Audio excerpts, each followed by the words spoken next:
To complete our final assignment, you'll need to go back to our interior design styles list and choose one.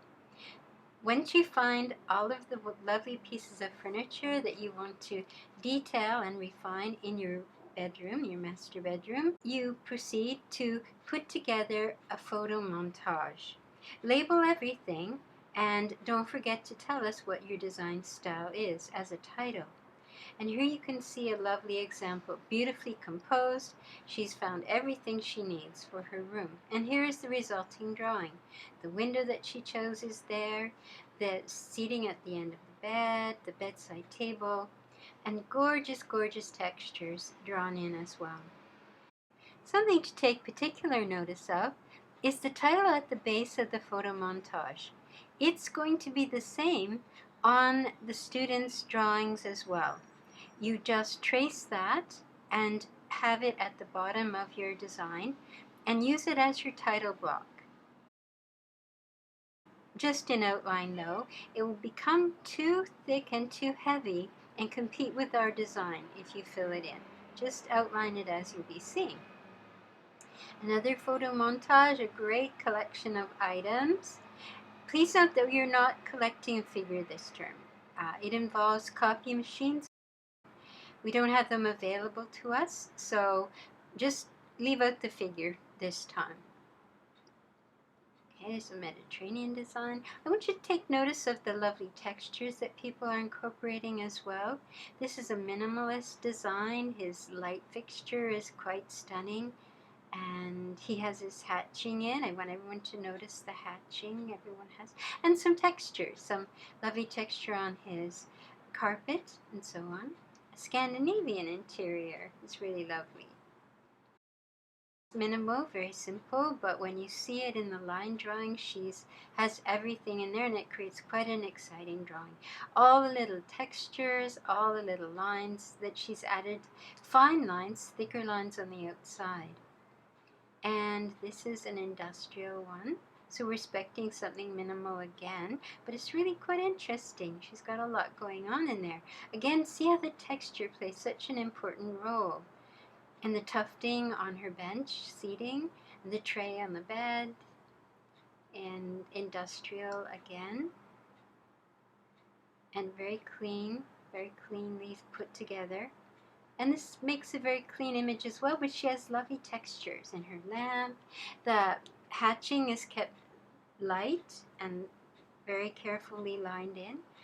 And she's left the wardrobe door open. Bohemian, we're expecting something a little wild, and she's got a lot of pattern and a lot of texture, but it holds together. Her shadows are holding it together. She has a lot of her textures. She's put her shadows in that house. Tons of pattern.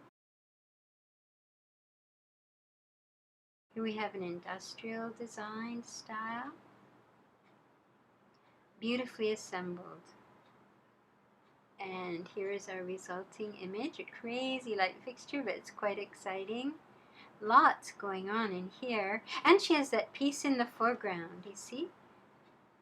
And here is a bohemian, another bohemian. Lots of textures.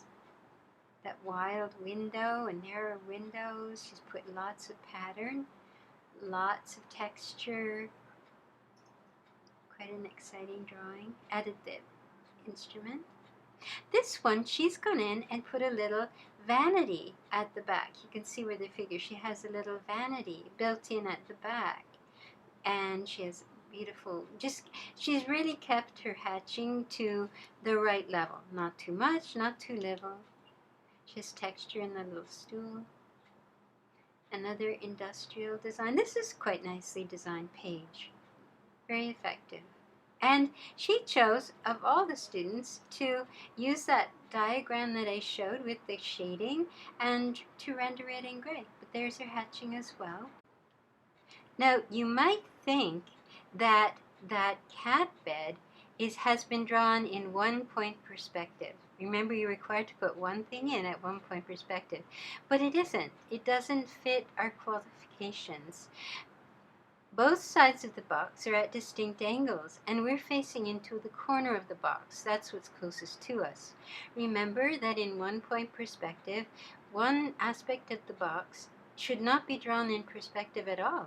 It's just one simple box facing us. You see that here in the planter on the right. That simple box, that is definitely in 1-point perspective. One flat, simple box facing us. You can also see this in this example of the tray sitting on the bed. That is definitely 1-point perspective. It uses the vanishing point that we located. Now, if you're unfamiliar with that, go back and watch that video. It's titled something like that, how to put a 1-point perspective object in a 2-point perspective grid. And this one is successful as well. And another tray. Trays were popular last term. They solve the problem simply and fit into the piece without causing too much attention or pulling too much attention toward themselves. They just fit in nicely with a couple of things on top. Watch your ellipses, keep them round, and watch your centers. And in this case, it was rather inventive. She put 2 cushions on the floor, one of them in 2-point and the bottom one in 1-point perspective. As you can see, she's made that first front box straight across, no angles whatsoever. And here we're going to be looking at the big book on the bedside table, just coming up there. And that is definitely in 1-point perspective. And in this case, it's your guitar. Now, it isn't realistic to think that the guitar at 1-point perspective could lean against a 2-point perspective bed. So she would need to have drawn one of those holders for the guitar that holds around the neck and a triangle on the floor.